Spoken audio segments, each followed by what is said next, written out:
Coaches, good afternoon. This is PJ Gibbs in the Coach Gibbs Defense Lab. I'm joined by a good friend of mine, Coach Chip Seagle, offensive coordinator, and I'm going to say this at Lynette High School, coach in Alabama.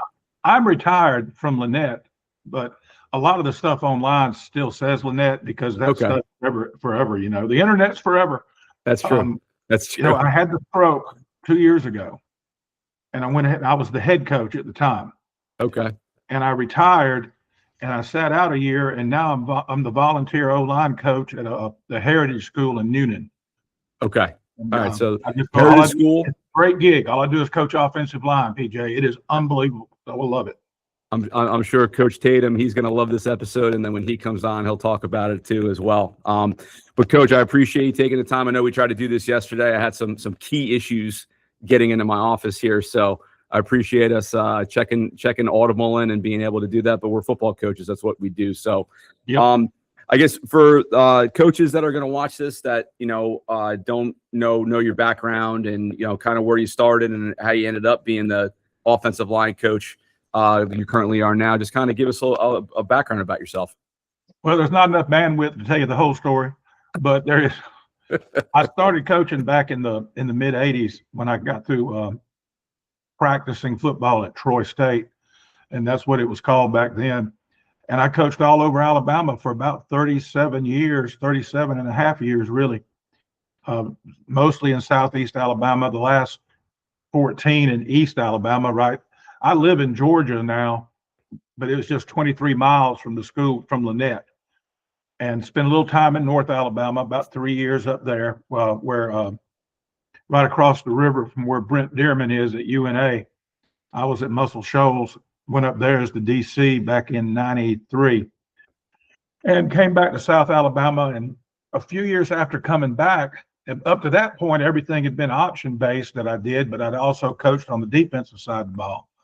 And around the millennium, the turn of the century, we converted to wing T. We were in a region where we needed to be different. Our region was not a wing T region, and it became my offense. And that was about the time where I went full bore on the offensive side of the ball. My defensive days were over. It wasn't on purpose. It just happened that way. And did that wing T for about 14 years.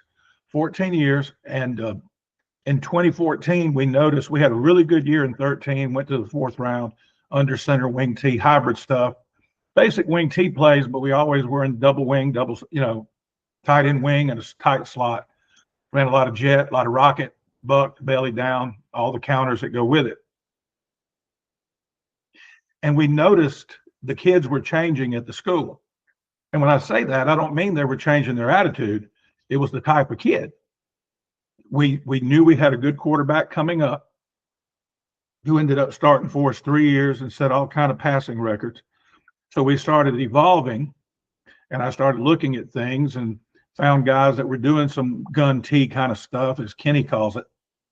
And we started doing that. And that's really where what I call my gun power spread system came about. It's all wing T based.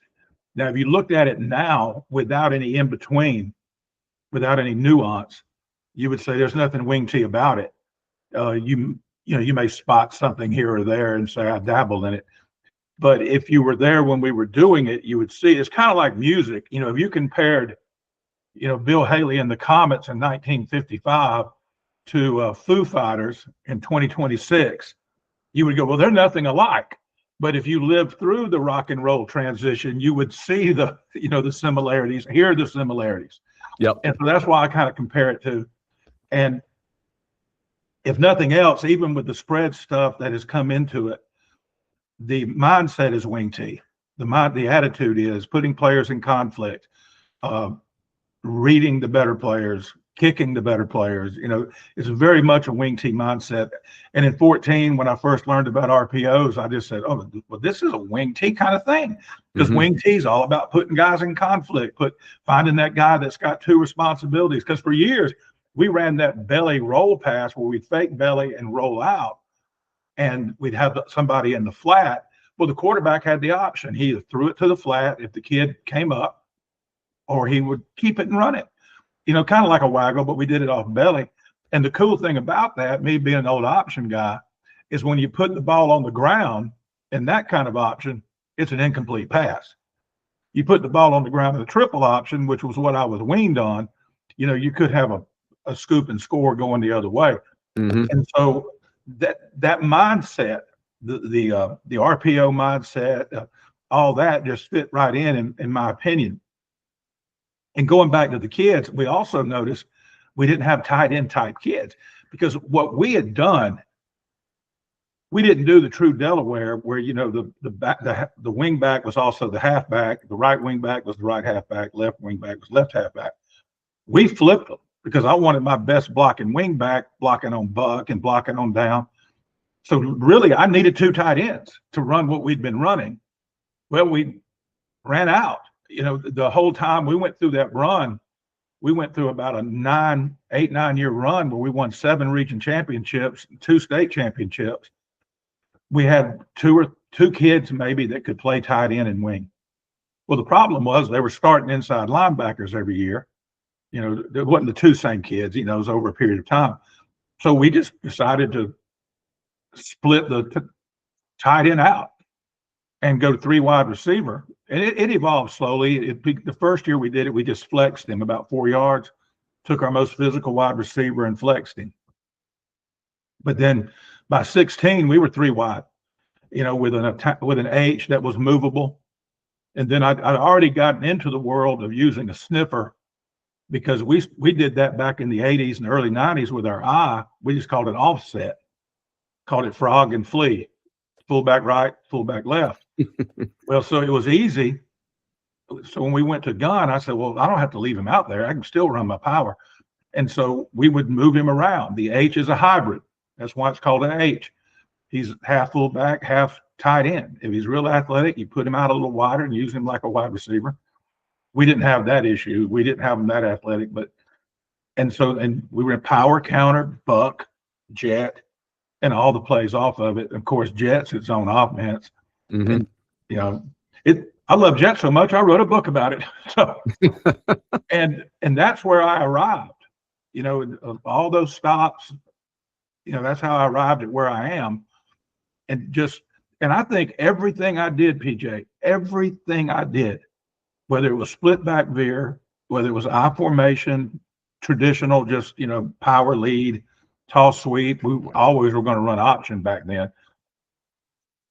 But it all played into what we evolved into at Lynette when we won all those region championships and state championships and had all those players. And people ask me all the time, how did we do that? And I said, well, we caught lightning in a bottle, because we had a good group of kids come through at the right time, had a great group of coaches. At one time, we had 4 head coaches on that staff when we won those state championship, guys that had been head coaches. And nearly everybody, we had 2 or 3 young guys, but every one of the older coaches had been a head coach or a coordinator. Right. Sometimes I really enjoyed when we were way ahead at halftime and listened to the defensive guys talk about what they were going to do, because we had in 19, we had 4 defensive coordinators on our defensive staff. Wow. And they got along so well. The head coach had been a D coordinator at a 7A school at that time. The guy that I ended up replacing is the head coach. And so when they would talk, it was just an amazing thing. And then Sunday meetings, if we got through early or whatever, I'd sneak into where they were meeting and just listen and be a fly on the wall. And so we caught lightning in a bottle. I tell people we had a good group of kids, very athletic. And I brag on them, a bunch of them went on to play college ball, a few of them big time. In that run there, we had a UAB kid. We had a kid go to Oregon, Florida, Alabama, a bunch of FCS schools and a bunch of D2 schools at a little old school that never had more than 250 kids enrolled, 9 through 12, and never had more probably than 130 kids in the school, boys in the school at one time. So very athletic group of kids. Matter of fact, one of them still one of them's playing for the Cowboys right now.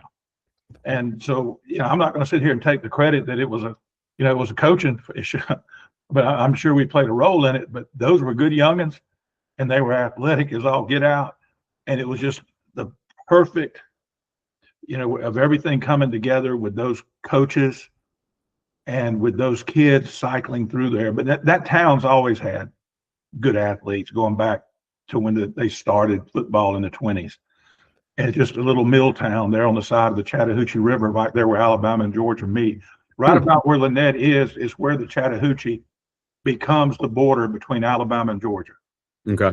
And it was just no mill town, and it just worked out perfect. And it really set the stage for this final turn of my life of what I'm doing, because with the system that I sell based on what we did, but everything I ever did is in it. I tell stories about it and all that, but that's how I arrived where I am, without getting into the dirty details. It's cool for me to hear your story, because I played high school football in the late 90s, and we were I formation, power counter, trap, option team, and a little lead option, some freeze option, and then I remember my junior year in high school, we went to the trend was we went to 11 personnel single back. And we had some athletic kids. And then when I started coaching, I worked for a Hall of Fame wing T guy at Sayreville High School. His name was George Najar. And I was the wide receivers coach. So I was, second level block, run two, third level block, run away. And one of my all-time favorite plays, actually the head coach at Sayreville now was a player, was a quarterback and safety for us. His name was Mark Poor. And Mark ran down option like it was 80 series down option, like it was nobody's business.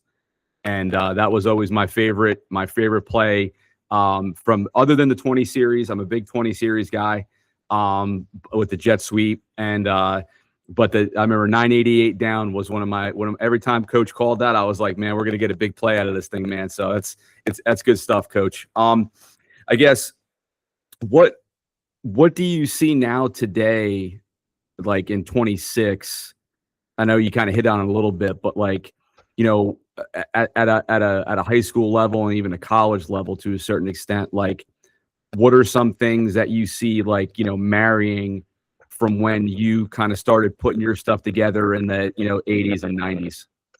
Well, the triple option is back, and it depends on where you're at. But if you got an athletic quarterback, the triple option's back. It's just not the under center triple option that we ran back in the 70s when I was in high school, and we ran in college when I was at Troy, or we ran when I first started coaching. Like I said, until we went wing T, everything I did, I was always an assistant back in those days. Anything we did had some type of option to it.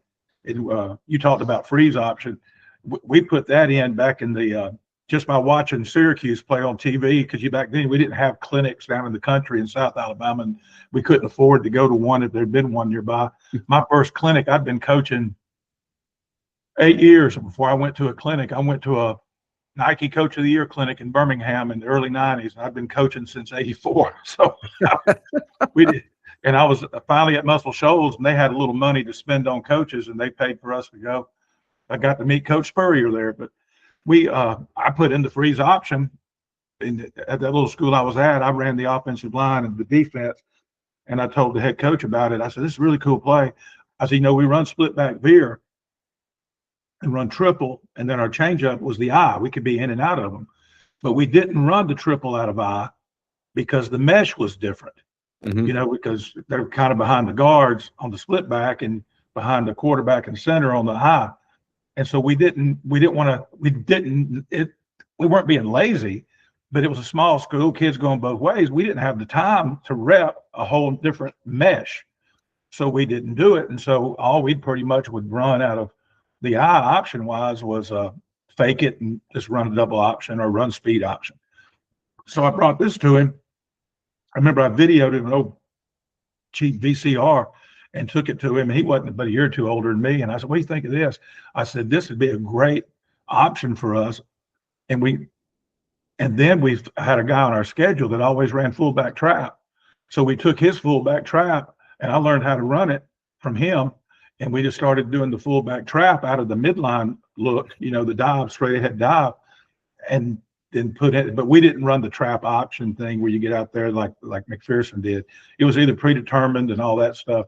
But we love doing that.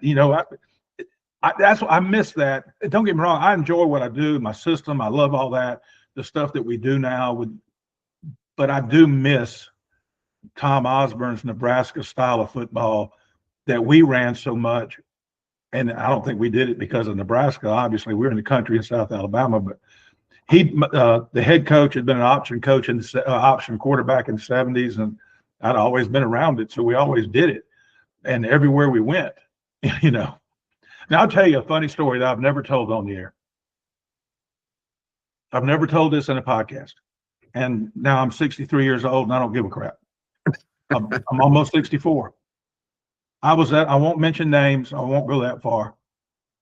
But I was defensive coordinator at this school, and new coach came in and he had his own DC. That's not a problem. And he asked me, do you want to stay? And I asked my wife at the time if she wanted to stay there. And she said, yes, I love our church.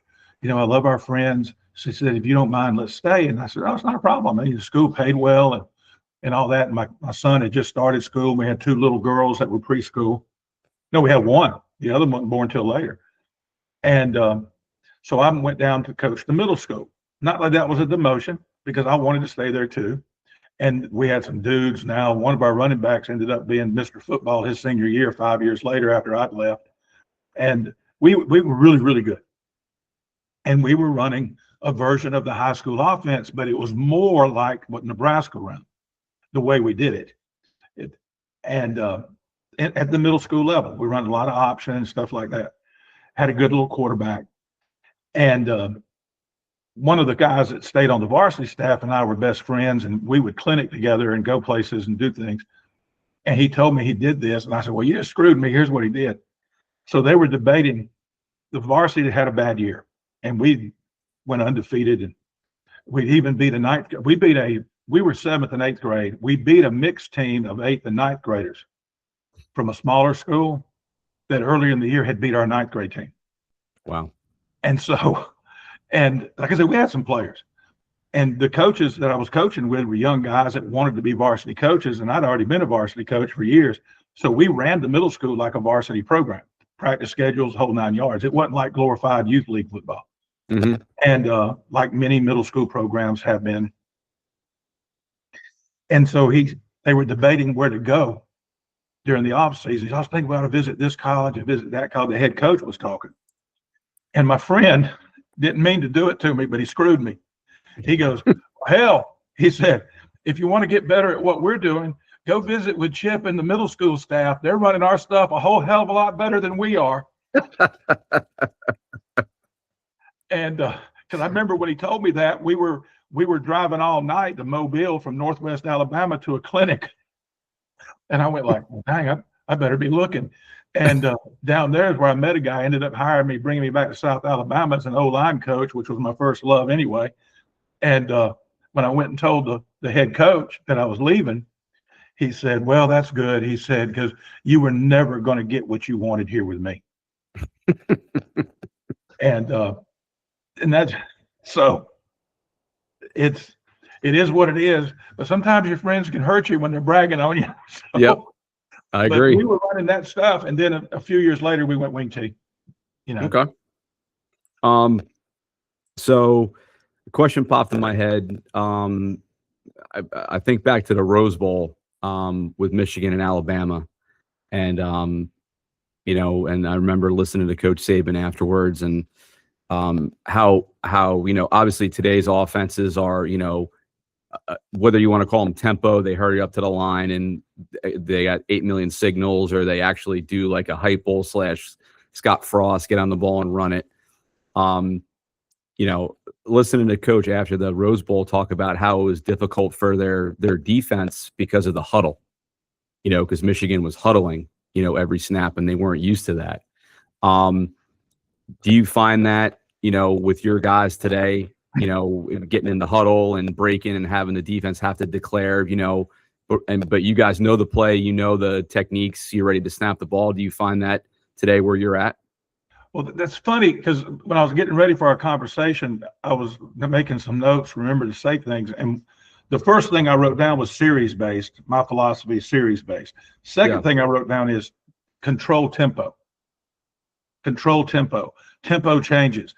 I love going fast. We've been doing that almost if I was in charge, we were going to go have the ability to go fast. If I was in charge of the offense or the team my whole career, or had input with the head coach or the OC, we were not going to huddle in practice.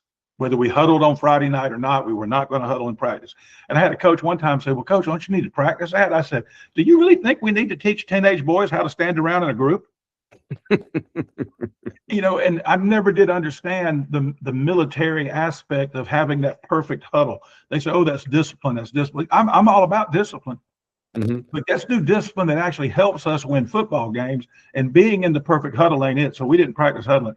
And that goes back to me playing at Troy. We didn't huddle at Troy in the early 80s and through the mid 80s. The two national championships they run in the 80s, they were flex bone, wishbone, in and out of it. No huddle. Now they didn't go tempo except certain times. Like I remember the first year we did it, 1983. We played in what they called the Pepsi Challenge Bowl. It was a preseason kickoff for Division IIs.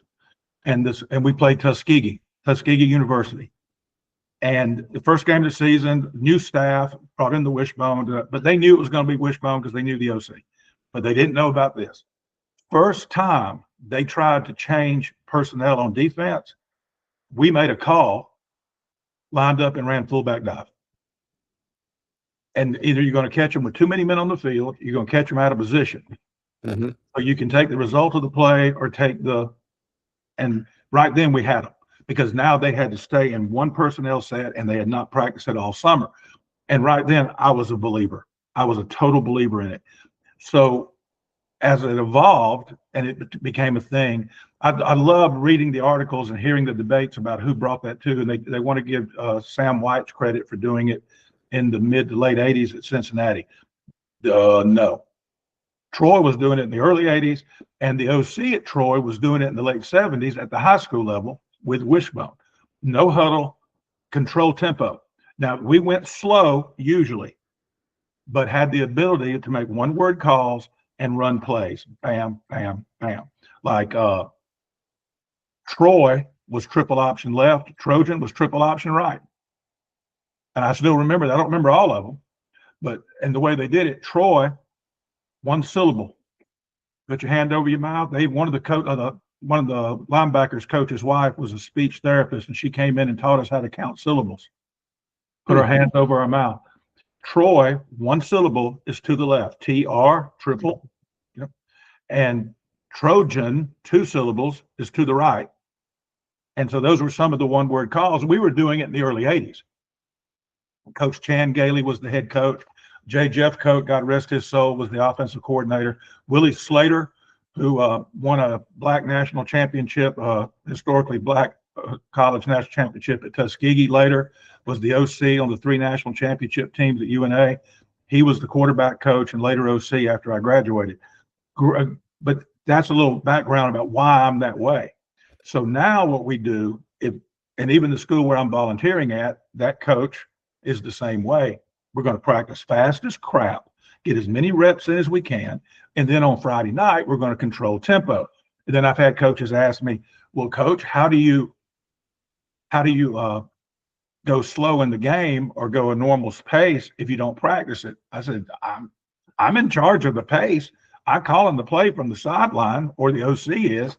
They just don't call it as fast. You got code words that you get them to go faster. Some people say NASCAR, some say Indy, some say turbo, whatever it is. And they know that. And you don't have to practice going slow. You say, well, when they get set, well, they're not going to get set if you don't give them the cockeyed play. Now, where you screw up is when you give them the play immediately and then try to slow them down.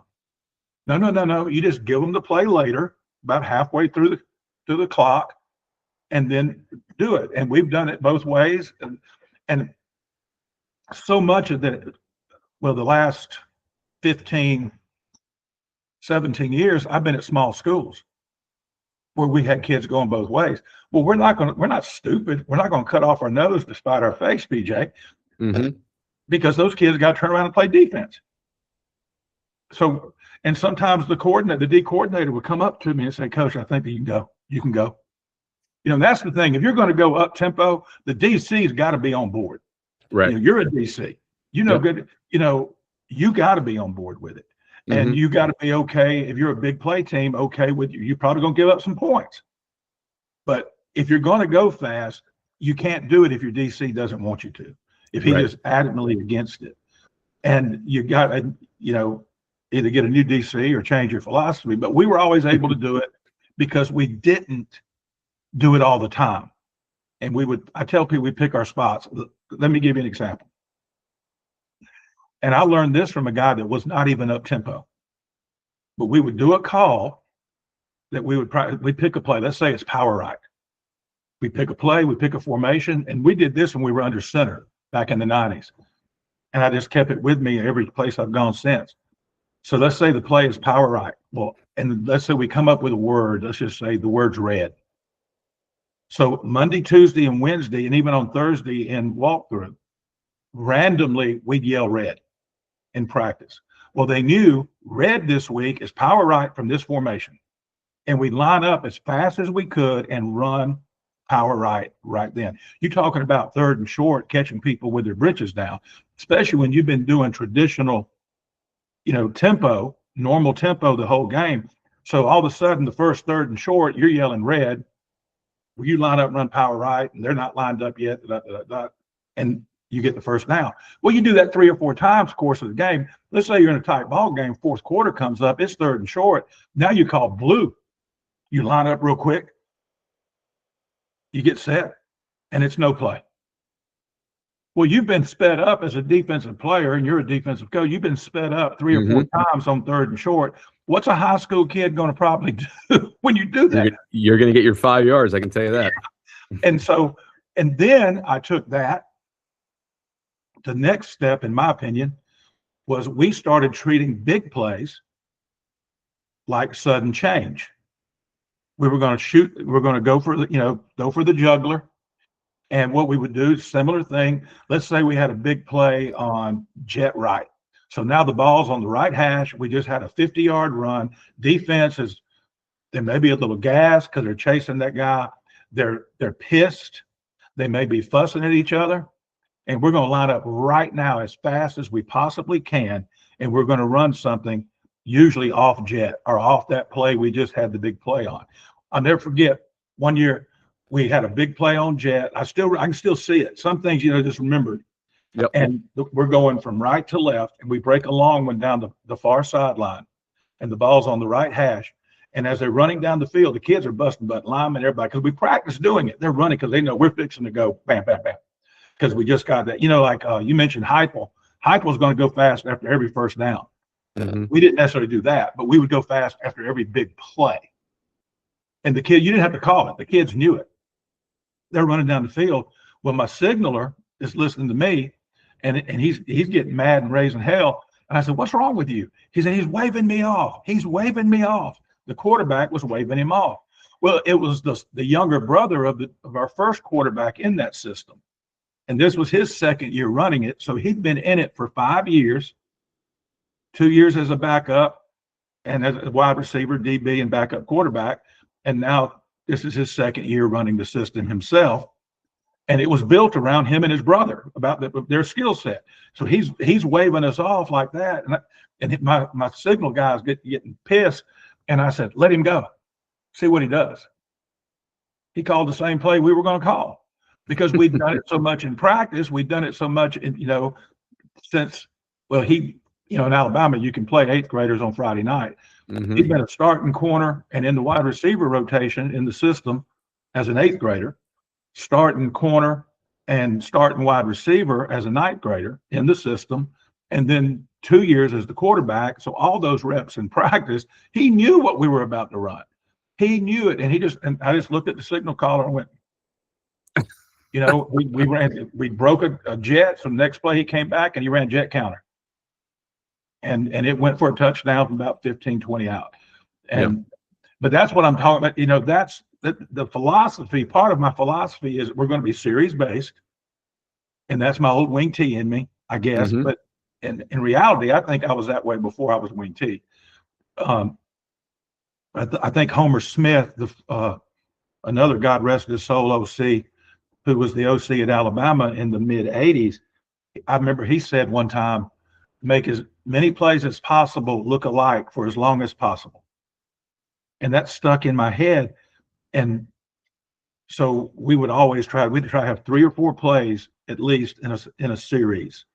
You know, in the wing T, you got the buck waggle trap. Yep. And, you know, in the wing T, you got the belly option, the belly sweep, the belly pass. You got all those things that look alike. So the defense is seeing something, and you know, you're a defensive guy. Yep. When those guys standing up over there, linebackers and safeties, they're seeing the same action repeatedly, but it's a different outcome. That kind of messes with them. Mm-hmm. And so I'm very series based, very control the tempo based, and you do that with, you know, but you always practice fast because you steal reps doing it. You get more reps, and nowadays there's no excuse in not practicing fast because of these things. Yep. You know, and the app on it where you can capture the practice, and while you're walking to the field house after practice, it's uploading. Let the kids change clothes, have a 10-minute meeting with them, show them your ID time, show them your inside run, things that you would have told them and took reps away. Now you're telling them afterwards while they're seeing it. And so the technology finally caught up what I've been trying to do for years. So. That's good stuff, Coach. I guess as a defensive guy, give me your favorite. Let's go. You talked about making the plays look the same but different outcomes. So odd and even fronts. Like what are some things, you know, that you like against odd and even fronts? That was the biggest thing that hurt us, in my opinion, when we went away from tight ends, was going against odd fronts. And still to this day, I like running tight ends versus odd fronts. And people say, why? Well, back in the old days, it wasn't that big a deal because usually that stand-up 9 technique was literally a defensive end in the old days. Well, nowadays, it's an outside linebacker who's just spent 2 months in the summer playing 7-on-7 and covering the flats and walling off slot receivers. Well, now we're going to make his fanny get down in there and play football. Yep. So I love running tight ends versus odd fronts. Hang on a minute. Sorry about that. No. And so the main thing is I'm going to run the offense. I'm going to run the system no matter what you do. I'm just going to figure out what you're giving me. So an odd front, the biggest difference to me with the odd front versus an even front is the way we run counters. We will not run GT counter versus 4s and 4-eyes. And the reason why is because we can't dig him out with the H. Right. If he's in there. Because if he's at a 4, he's 50-50. He's either 50 going to slant out, 50% going to slant in. If he's at a 4-eye, he's pretty much 70 to 90%. He's B gap player. So we're not going to run GT versus an odd, but we will run GH or GF or GY, whatever it is you listeners call it, where you are. Because now the tight end can dig out, not tight end, the tackle can dig out that backside defensive end that's in a 4-eye or a 4, or better dig him out. And against an even front, I love to run the GT counter because now the H can. And because the system is so H heavy, that's always good. Because a lot of people will tell you that coached against me for years, follow his H's, follow his H's, follow his H's, which I'm aware of that. And that's another one of my philosophies and theories that I think it gets more positive feedback than negative, is there's nothing wrong with tendencies as long as you know you have them. You don't want a tendency you're not aware of. But if you know you're H heavy, there's not a problem with that. And when somebody figures it out, well, everybody figures it out. Coaches aren't stupid, but are their kids good enough to make it hurt you, you know? And So when they do, you've got an answer to it. And we had things built in. There were things we wouldn't run all year, PJ. We'd practice them from time to time, but they weren't big things, just little subtle things. And we wouldn't have to use it until the playoffs or until a really big game, because we want them to see tendencies. We want them to think they know what we're doing, because we know that we've got something that we haven't shown you yet. And I'm not talking about a major thing. I'm not talking about bringing out a whole new offense or whole new series. I'm talking about something you're doing off your bread and butter. Yep. I'll give you an example. 4th round of the playoffs of 2017. We had a night that night. Now we scored 61 points in the 4th round. We had to. Wow. We had to. The other team kept scoring. We didn't run the score up. That was the most points our defense gave up like in 6 years. Those guys were pretty good. And we ended up beating them by 4 or 5 touchdowns, but it was like 60 something to 28 or 32 or something like that. And so we knew going into it that they were going to give us some kind of odd front, but we couldn't tell, are they reading hats? Are they two gapping? What are they doing? And so during the game, early on, we got to noticing they're reading hats. They're reacting to what we're doing. So, and I'll never do this again. And I'll do it again, but I'll make sure my quarterback knows up front. I called jet with a different blocking scheme. We're almost full reach, and I'll pull the guard too on jet. That's just the way we always block it. And people ask me, why don't you just block power and make the DN squeeze and then stalk everybody outside?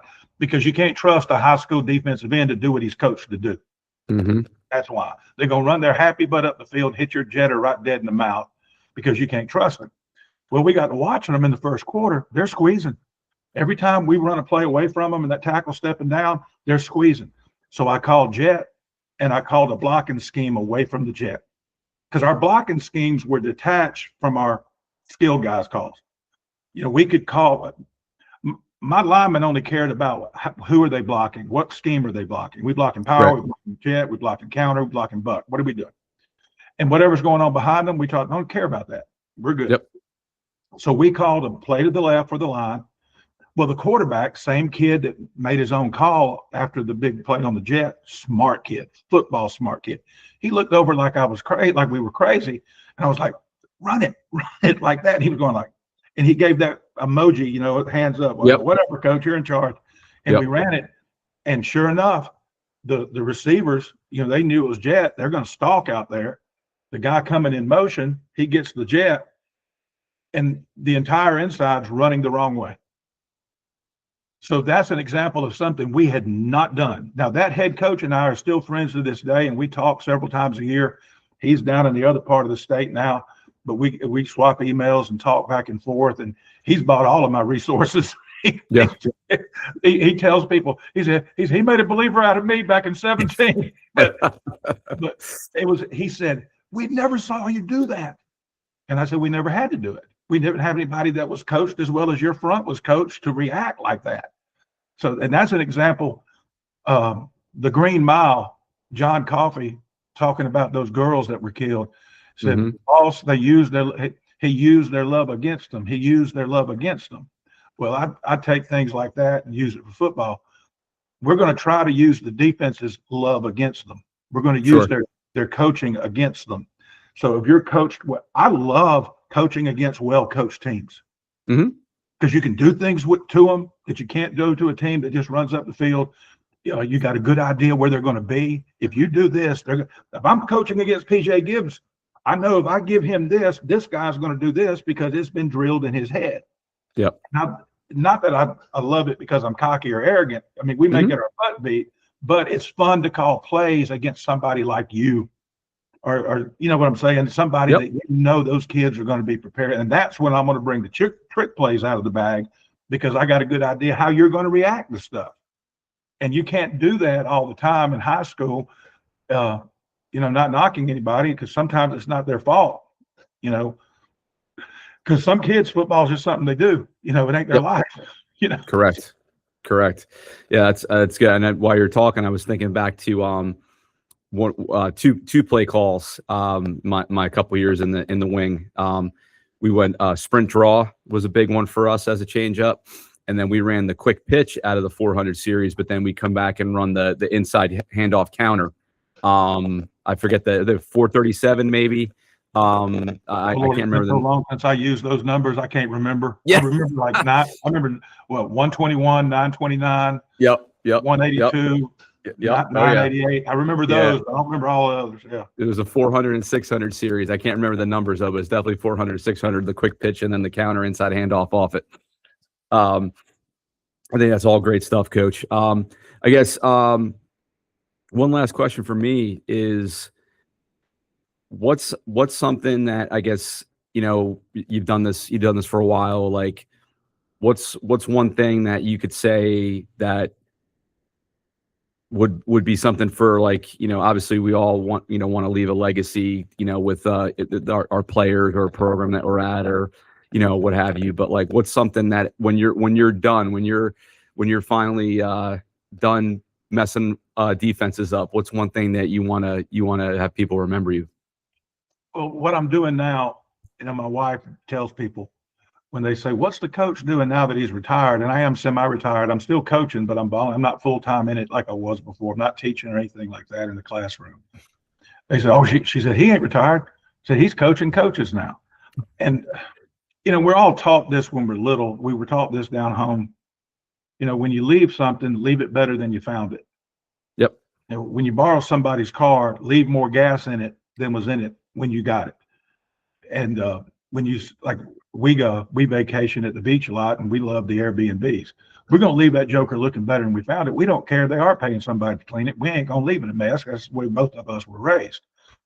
I hope people will understand when I'm done that I left it better than I found it.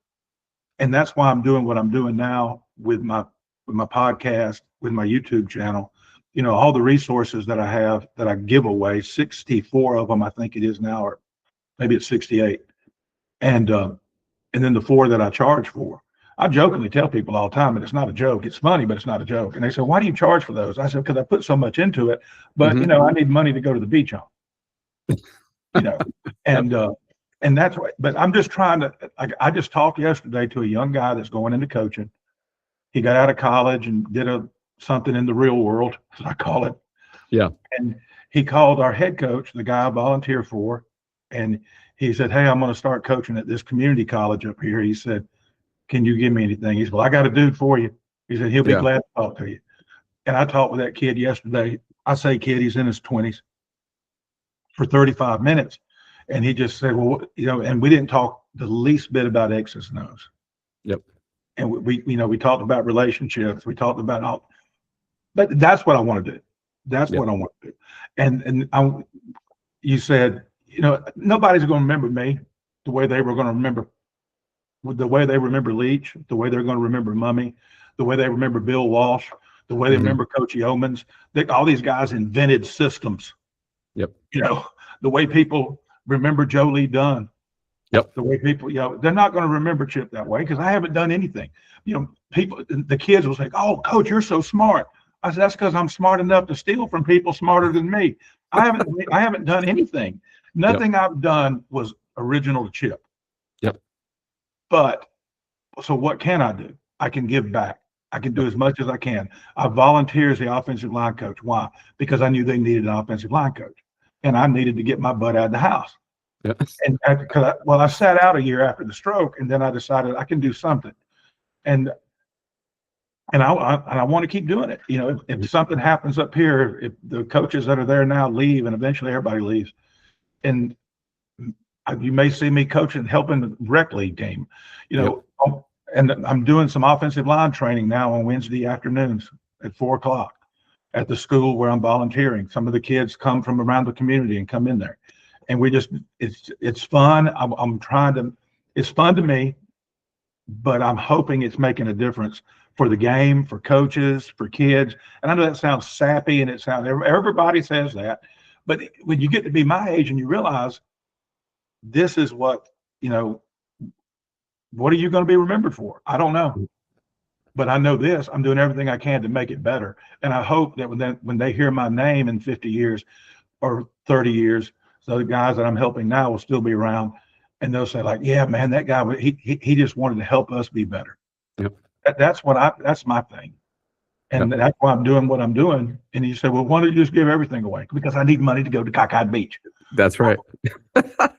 Just like I got 2 kids in private school, man. I gotta do something. Yeah. And I think that's all great points, Coach, because I think, like, for me, learning from all the guys that I've learned from and putting together everything that I put together, like it's a culmination of a lot of people that I've been fortunate enough to have in my life. And I remember when my head coach passed away in 2007, at his memorial service, they talked about the dash and how it's what you do in between. And also, as long as somebody keeps bringing your name up, good things are going to happen, so I think that's all good stuff. Well, Coach, where can, if people don't know, where can they find your resources? Where can they find your YouTube? Where can they find everything, they need to know about Coach Chip? I'll tell you that just real quick, what you said about the dash. And I've read this a few years ago, and then I heard it again yesterday on The Moth. You ever listen to The Moth, the story time? It's really cool. Okay. And it's where people just tell stories. And they were talking about this theme of all the stories on this particular show on The Moth was about people you love dying, how they go through that. Yep. And the lady brought this point up that I'd heard years ago, and it's true, and I tell people this all the time. There are 2 deaths: when we physically die, when we no longer draw breath, and the second death, which is the ultimate death, is when our name is spoken on earth for the last time. People like Abraham Lincoln will never really fully die. Christopher Columbus never fully died. Dr. Martin Luther King Jr. will never die, because people are going to keep saying their name. And that's why these movements that you hear them, they say that when somebody's killed, they say their name. Because as long as we keep saying people's names, part of them is still alive. That's why I tell kids stories about my grandfather. I tell kids stories about other coaches. And teaching school is the best way to have that impact. And coaching sports is the best way to have that impact. Because I still remember my first Little League baseball coach. Let me say his name, Johnny Wells. I remember him and how he made me feel. And I was a little boy. I was 9 years old. It was 1971. And I don't know where he is now. Good chance he's not with us anymore. Say their name. All right, how can they find me? All right, my email is Seagle, that's SEAGLE, Eagle, like the bird, .chip@gmail.com. I don't have a website because I'm too cheap. But you can find me on Facebook. I'm Chip Seagle on Facebook. I got a Facebook group, Football Talk with Coach Chip. Gets its name from my YouTube channel, Football Talk with Coach Chip. And then on Twitter/X, which I'll never quit saying Twitter. Twitter/X, I'm Coach Chip @Chip Seagle. Coach Chip @Chip Seagle. And on Instagram, I'm Chip Seagle too, but I don't do much there. But on all my social media, there's a pinned post where it's got a graphic of all my free resources. Not the stuff I charge for, the free stuff. And all you got to do to get it is subscribe to my channel. That's the only thing I ask. Please subscribe to my channel. Again, and I jokingly say that YouTube channel is my retirement plan, but it sucks right now if I'm depending on it. But I make a little money, but I'm not, it ain't anything. It ain't Mr. Beast money. I can tell you that. Definitely not. No, definitely not. So yeah, coaches, absolutely. Make sure you check out Coach's resources, subscribe. Coach, we appreciate you taking the time, and look forward to talking soon. Always good to talk to you, my friend. Thanks for having me. Yes, sir.